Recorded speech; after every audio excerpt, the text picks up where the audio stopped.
Assalamualaikum warahmatullahi wabarakatuh. Perkenalkan, kami dari kelompok 3. Di sini kami akan mendemonstrasikan video roleplay dengan judul Asuhan Keperawatan kepada Lansia dengan Resiko Jatuh. Perkenalkan, nama saya Dika Hidayat sebagai editor dan kameramen. Perkenalkan, nama saya Ikat Tiasdari Lensingga. Di sini saya sebagai pasien. Perkenalkan, nama saya Yani Rahayani sebagai keluarga pasien. Perkenalkan, nama saya Sita Nur Amanah sebagai perawat yang mengkaji risiko jatuh pada pasien. Perkenalkan, nama saya Mulyati Nur Fajriah. Saya berperan sebagai perawat dengan mengkaji tes keseimbangan pada lansia. Perkenalkan, nama saya Hani Ardiani sebagai perawat dengan mengkaji sebagai dengan kekuatan otot. Perkenalkan, saya Iris Kamelinda sebagai perawat dengan mengkaji dengan metode CAT Index. Perkenalkan, saya dengan Nurul Habibah. Di sini saya bertugas sebagai perawat yang menyampaikan implementasi tentang pencegahan risiko jatuh. Perkenalkan, nama saya Sony. Saya di sini sebagai kameramen dan editor. Terima kasih.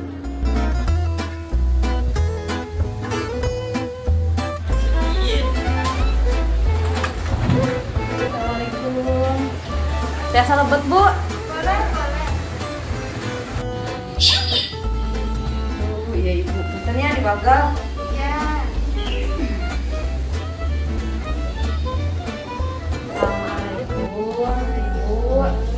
Ini perkenalkan Satu Acana. Bahasa Sunda, bahasa Indo? Bahasa Indonesia lainnya. Perkenalkan, nama saya Sita Nur Amanah. Saya perwakilan dari Puskesmas Ciamis ya. Di sini saya tujuan datang ke rumah Ibu salah satunya karena memang ini kemarin habis operasi fraktur karena jatuh ya. Jadi di sini saya akan melakukan home visit untuk mengkaji ulang risiko jatuh yang terjadi pada Nini.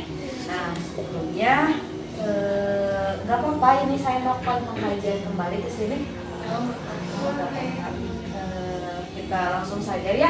Nanti kan dalam pengkajian ini ada beberapa tindakan, ada beberapa tes yang akan dilakukan. Tapi yang pertama kita akan melakukan pengkajiannya dulu. Kemudian nanti akan dilakukan tes keseimbangan, kekuatan otot. Nanti juga akan dikaji mengenai CAT Index ataupun aktivitas yang dilakukan oleh ini ya dalam kehidupan sehari-hari. Kita mulai dari pengkajian ya, kurang lebih waktunya sekitar 30 menit. Gimana? Tidak keberatan? Kita langsung saja ya. Yang pertama kita kaji identitas klien dulu. Ini namanya dengan siapa? Oh, Nenek Tias. Usianya berapa tahun? 62 tahun. Untuk alamatnya dari Ciamis ya, Bu? Ya. Ciamis. Nah, di sini saya akan menanyakan kemarin kira-kira ini jatuhnya udah berapa lama? 2 minggu belakang. 2 minggu ke belakang. Kronologis jatuhnya seperti apa? Kan nenek waktu itu kencing. Terus kebetulan di toiletnya licin, jadi jatuhnya terduduk itu. Jatuhnya terduduk. Ini sekarang bagian tubuh mana yang sakit? Dari sini, dari pinggang ke bawah. Oh, dari pinggang ke bawah. Berarti sekarang pakai alat bantu? Pakai tongkat. Berarti sebelum jatuh mah nggak pakai alat bantu, tapi setelah jatuh pakai alat bantu. Masih mengkonsumsi obat nggak? Masih. Sebelum jatuh, sebelumnya ada riwayat pusing dulu nggak sebelum ke WC? Ada. Sempat karena kan dari bangun tidur langsung kebelet pipis gitu kan. Jadi langsung bangun pusing gitu. Terus kayaknya juga licin. Ya. Ada riwayat darah tinggi? Ada. Oh, ada ya, hipertensi. Ada hipertensi. Nah, untuk pengkajian jatuhnya saya saya sudah mendapatkan beberapa data ya, tapi saya juga akan melakukan cek penglihatan. Ini salah satunya sebagai tes yang dilakukan untuk mengurangi risiko jatuh, karena memang kalau sudah lansia kan tes penglihatannya suka menurun, jadi kita juga harus periksa. Takutnya nanti risiko jatuh yang kemarin juga bisa diakibatkan karena memang ini penglihatannya sudah mulai menurun seperti ini. Ini bisa lihat saya kan? Bisa. Tangan saya kelihatan nggak? Kelihatan. Kelihatan. Coba ini berapa jari saya yang ditegakkan? Sebutkan. Kelihatannya Berapa ini? 2. Oke, kalau ini 1. Oke, udah ya. Udah 1. Tadi kan yang pertama jari saya yang ditegakkan itu 3. Terus yang kedua 4. Jadi berdasarkan sudah diperiksa mata sebelumnya? Belum. Nanti coba ya Ibu selaku keluarga ajak neneknya diperiksa mata. Kalau misalkan harus menggunakan kacamata, nanti harus dipakaikan supaya itu juga mencegah risiko terjadinya jatuh juga ya. Takutnya nanti kalau misalkan ada apa-apa kan kalau matanya sudah buram, penglihatannya sudah mulai turun, takut ada risiko yang lainnya juga. Ya seperti itu. Nah, jadi di sini juga saya akan menyampaikan ya. Tadi berdasarkan hasil pengkajian risiko jatuh, ada beberapa klasifikasi ya. Klasifikasi risiko jatuh. Di sini saya menggunakan klasifikasinya dengan skala Morse. Yang pertama, tadi kan Ibu jatuh 2 minggu terakhir. Di sini pertanyaan yang pertama, apakah lansia pernah jatuh dalam 3 bulan terakhir? Berarti iya kan, karena kemarin 2 minggu ke belakang ini terjatuh. Berarti 25 ininya nilainya. Kemudian riwayat penyakit yang diderita. Ini kan punya riwayat hipertensi ya. Jadi ada riwayat yang pernah diderita. Nilainya 15. Kemudian alat bantu yang dipakai tongkat. Kemudian terapinya tidak ada ya, maksudnya terapi kan tidak dirawat ini mah ya, kemarin dirawatnya sudah, jadi gak ada terapi. Kemudian gaya berjalan atau berpindah, kalau berjalan atau berpindah masih bisa ya, tapi mulai lemah ya, harus pakai itu alat bantu. Agak susah juga nih karena nyeri. Iya. Suka dibantu ya. Iya, jadi suka dibantu ya. Kemudian status mental, lansia menyadari kondisi. Sebenarnya ini menyadari kondisi ya. Daya ingatnya masih ada. Ya. Jadi nilainya ini 0 berarti 5, 15, 4, 5, 65. Nah, karena berdasarkan hasil risiko jatuh dengan skala Morse, nilai keseluruhan risiko jatuh ini itu ada 65. Nah, di sini nilai 65 itu lebih dari 51, berarti risiko jatuh pada ini ada kemungkinan tinggi ya. Nanti kita akan melakukan pelaksanaan intervensi, juga ada beberapa tes yang lainnya. Ya, tapi mungkin nanti saya akan menunggu dulu rekan-rekan yang akan melakukan tes keseimbangan dan juga kekuatan otot, sekaligus nanti akan ada pencegahan ataupun intervensi yang harus dilakukan guna menangani risiko jatuh ini. Ya, seperti itu. Nanti kita tunggu teman-teman yang lain dulu ya, Bu.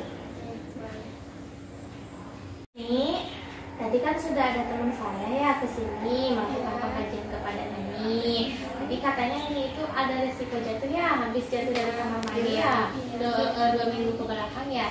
Nah di sini sekarang saya akan melakukan tes keseimbangan bersama Nani. Tapi boleh dibantu ya sama tetehnya nanti. Kita mulai aja ya nih sekarang. Ayo teh dibantu. Ya boleh. Pelan-pelan ya. Ya. Bentar. Bisa berdiri? Bisa. Pusing nggak? Lumayan pusing. Ya, sebentar ya. Ya. Pertama gini dulu nih. Ya, rapetin ya. Nah, disimpan dulu tongkatnya. Gimana? Bisa. Gini nih? Ya, berdiri tegak bisa nggak? Aduh, keren nih. Nyeri saking nih. Oke, sok. Duduk lagi atuh, sok. Pusing nggak? Iya, lumayan. Pusing. Yuk, belum beres, Nek. Belum beres Yuk. Lagi. Sekalian aja nih. Sok, sekarang langkahin satu. Nih, ke depan tuh. Boleh. Ya. Sok sambil berjalan. Bisa nggak? Ya, tapi pelan-pelan. Iya. Ya. Udah, balik lagi, Nek. Balik lagi. Ya. Takut pusing. Nah. Ini tadi sudah melakukan tes keseimbangan ya, berdasarkan tadi hasilnya berarti keseimbangan ininya kurang stabil ya Teh ya. Jadi harus masih dibantu pakai tongkat dan berhati-hati ketika berjalan. Nah, baik mungkin cukup ya untuk tes keseimbangan. Nanti ada rekan saya berikutnya untuk menilai nilai kekuatan otot Nini. Saya permisi ya Nini. Nini, Kak, kita langsung saja ya Bu untuk pemeriksaan kekuatan otot. Iya boleh Neng. Baik Nini, kita mulai ya pemeriksaan ini. Iya boleh. Nah, maaf ya Ibu. Nah, baik Nini, untuk kekuatan otot yang pertama kita mulai dari tangan kanan. Nah, Nini, untuk yang pertama ya, Nini tangannya kita genggam ya. Nini coba untuk melawan atau memberikan kekuatan ya untuk genggam nih. Yuk lawan yuk.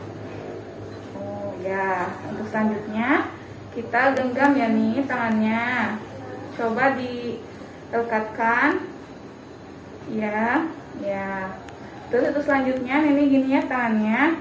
Coba Nini dorongkan tangan ke tangan saya ya. Dorong. Ya. Untuk yang tangan kanan kirinya selanjutnya. Yuk. Udah. Ini sama ya Nek. Ya. Juga. Oh ya. Terus selanjutnya angkat ya Nek. Tahan. Nanti saya akan memberikan dorongan ya.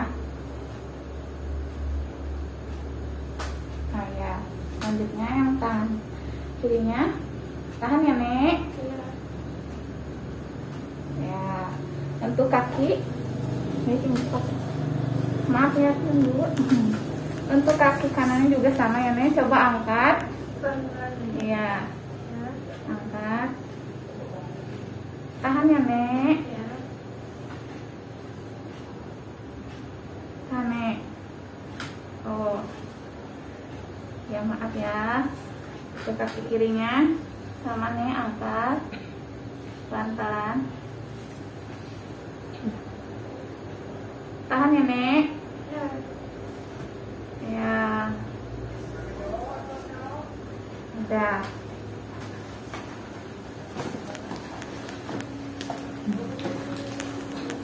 Baik Nek, untuk kekuatannya Nek sudah saya periksa ya. Untuk kekuatan tangan Nenek masih lemah ya Nek. Jadi belum cukup maksimal untuk kekuatan otot. Mungkin untuk kekuatan tangan kiri dan kanan 3 ya Nek. Dan untuk kekuatan otot kaki kiri dan kanan masih sama juga ya Nek.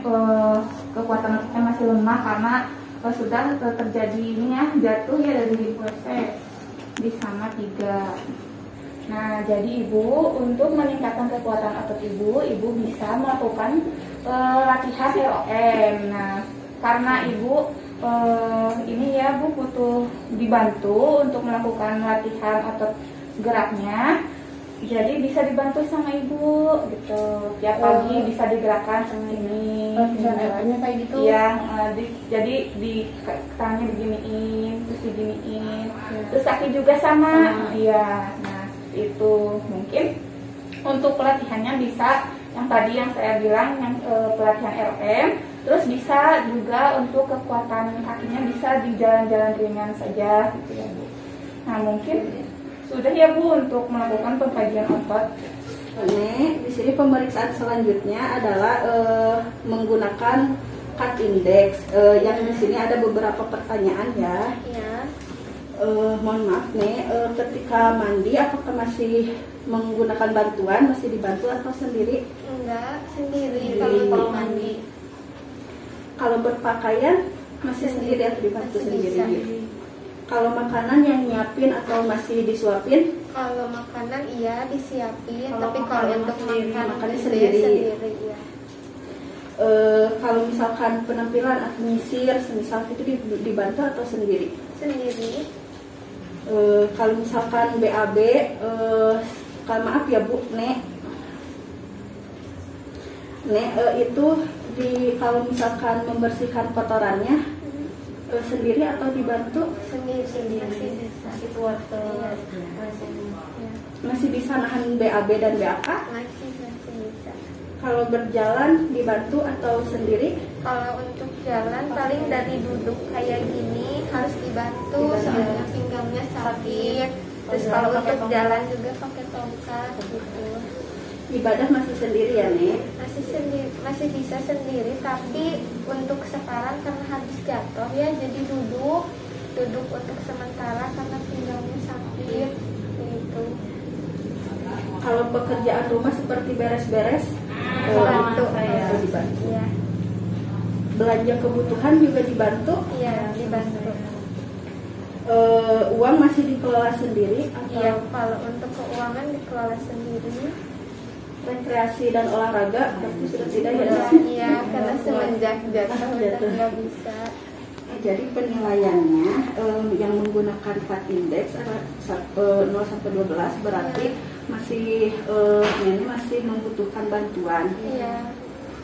Untuk keluarganya tolong dibantu terus ya Bu untuk melakukan aktivitasnya supaya tidak terjadi hal yang tidak diinginkan. Ibu, nih sesuai dengan pengkajian resiko jatuh sampai dengan pengkajian cut index ya Ibu, didapatkan hasil untuk resiko jatuhnya untuk Nini resiko jatuh tinggi ya Ibu, dan untuk cut indexnya kan Nini aktivitas sehari-harinya dibantu ya.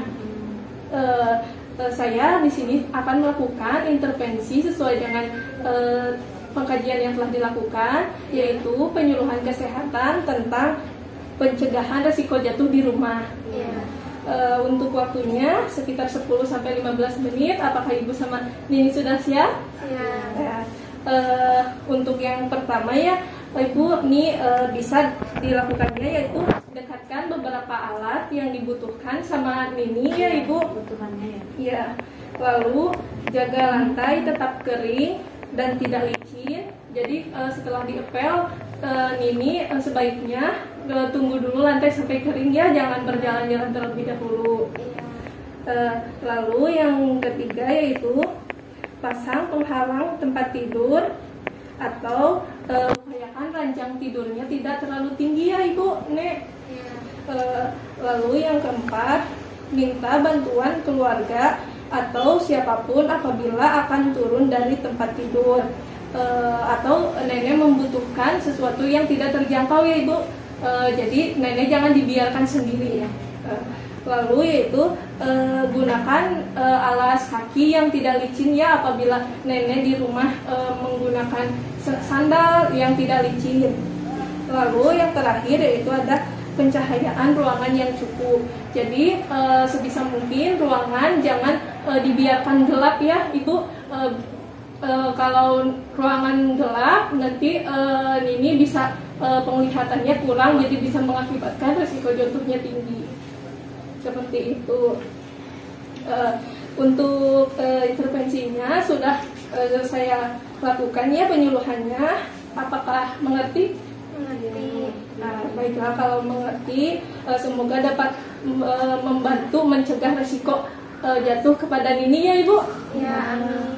Ya, kalau begitu saya permisi ya Ibu. Ya, makasih Neng. Ya.